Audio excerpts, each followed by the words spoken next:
Hi there, guys. Vinney Chopra back again. I've got a great guest. Dave Dubeau is here. And you know what? You're in for a big treat. Lots of my students, lots of my followers, they are trying to raise money from accredited investors. Do you know there are 24 million accredited investors in United States alone? So, do you have 20 or 40 or 100 or 582 like me, who have given me $220 million so far? So, you're in for a big treat. Brother Dave, thank you so much for joining. And let's give all the gold nuggets because your superpower is to have a podcast. Yeah.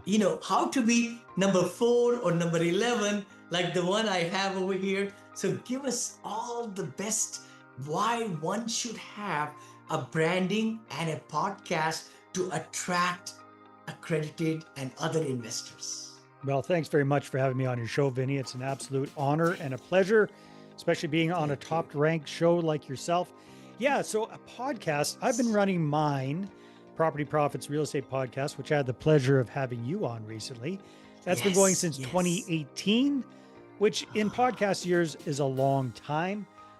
But I kind of did everything wrong, Vinny, because I wasn't as smart as you are.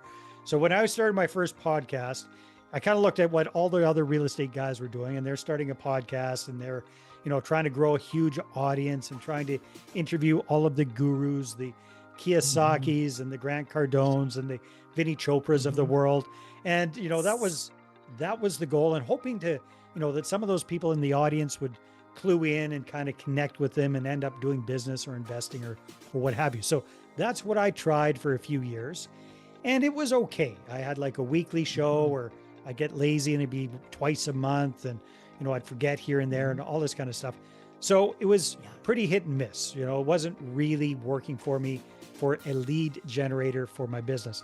And then about 3, 4 years ago now, I was listening to another podcast, and this young, smart punk said something that just stuck in my head. The young guy was a very, very smart young guy named Jamie Atkinson.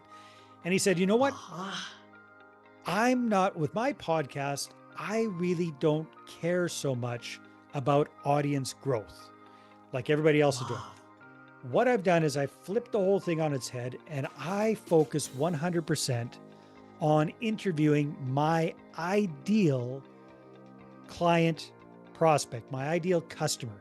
That's who I want to Yes. interview on my show. Instead of doing a weekly show, I will do Mhm. a whole bunch of interviews every single week to make these connections, to attract these people to me, to provide value first, lead with a giving hand by featuring them on my Yep. show, and convert Yep. some of those interviews into conversations about doing business together. And I heard that, Totally. and the light bulb went off in my head, Vinny. And I said, that is brilliant. So I just switched everything, and I started interviewing my ideal avatar, which in my case happened to be real estate capital raisers.